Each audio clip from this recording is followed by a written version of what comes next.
Hi everybody, thanks so much for tuning in for this little behind the scenes look at how I color a travel film that we recently finished up. So this is just a quick time lapse, and I'm going to be kind of talking about what I'm doing and why I'm doing it, and hopefully you guys find it at least useful or maybe entertaining. But thank you so much for subscribing to my Patreon in order to get this content, and let me know how you like it, if it's helpful, if it's boring, so that I know what to spend my time on and what you guys are looking for. So without further ado, let's go. All right, so I made this time lapse. I put a little pretty thing on the front of it so you guys can see the color correction. So color correction is basically just correcting the color on your film. There's also color grading, which is a little different. Kind of do a little bit of both when I'm working on my color correction, but this is pretty much what I've been doing. So I'm working on my drone footage right now. So usually when I go in and color, I'll try to, if I know that there's similar scenes throughout the video, like this drone work, I know I used it at the very beginning, and then I know I'm going to use it kind of in the middle.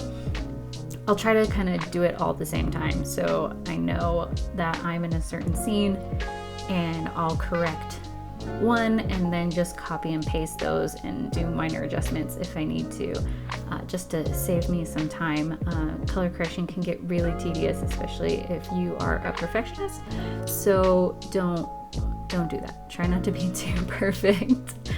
So now I'm getting back to the beginning of the film after that drone footage. So like there's a drone intro, and now we're kind of getting into this footage. So, you know, as you can see, the first one was the menu and it was kind of bright, and I didn't have to do too much adjusting. And this one is even still a little green as I moved on, but we're under like an awning, and so it's casting this kind of nasty orange light, and it becomes a little more difficult to correct that kind of stuff.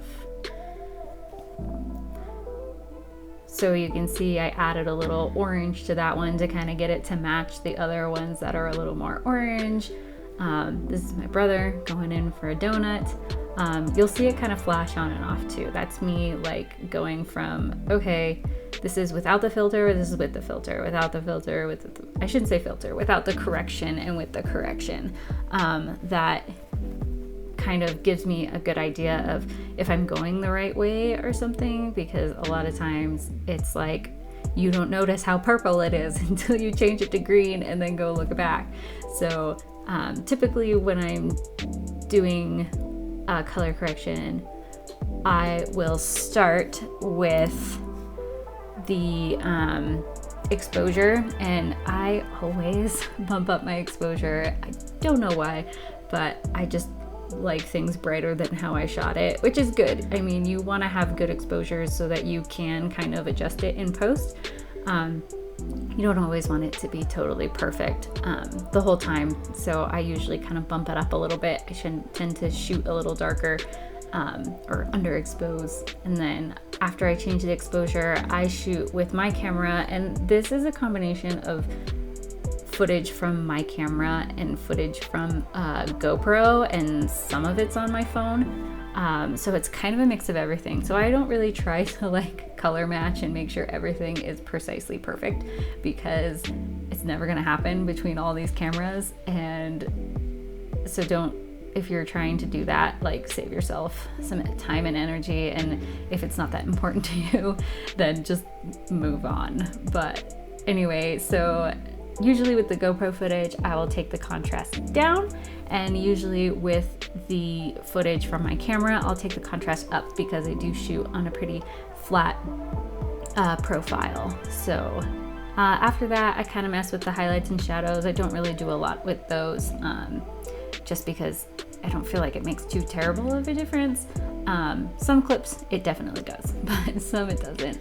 Then I will go down and do the saturation, which I usually bump up. I do really like true to life colors and really saturated colors. I don't really like muted kind of stuff, so I'll definitely go through and boost the saturation. And again, on my camera, I shoot in that kind of flat profile.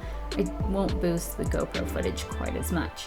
So this is a GoPro, and you can see like we're still a little red. We look like we might be sunburned at this point. I don't know, but we definitely kind of adjust it. And then I went back and fixed this one also because I decided I didn't like it. A lot of times I'll go through these a few times just to make sure that I like what I'm doing, because when you're going clip by clip by clip and section by section, you kind of forget about the whole and things start to get a little weird towards the end. So after I do the saturation, I will go and do usually the tint and the temperature. So the temperature is like, if you go into the positives, you're getting into like orangey yellow kind of territory. If you're going to the negatives, you are getting into like the blue territory. So depending on what your looks like, you know, if you're outside is a lot of blue light, and I tend to edit my stuff a little warmer. So I usually add a little yellow or orange to my footage so that I can have that nice like sunsetty tan kind of glow.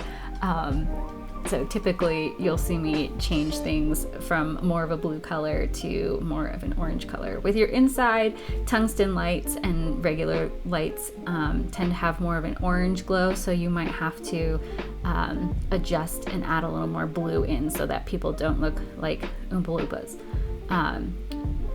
Tint is between if you're in the positives, it's more purple, and if you are in the negatives, it is more green. So, you know, I think my Canon tends to skew a little purple, so I'm constantly adding green back in instead of taking purple out. I'll usually add some green in so that I can make it so it's not so purple.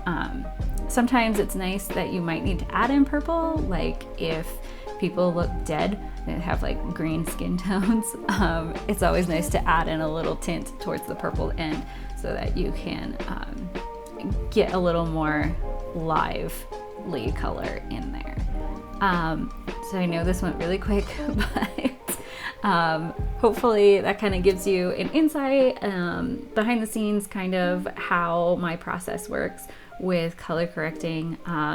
If you guys are really interested in color correcting and the nitty-gritty of it, we can always make a video about that.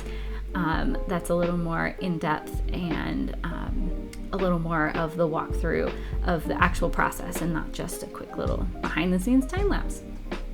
So thank you so much, and we'll see you in the next video.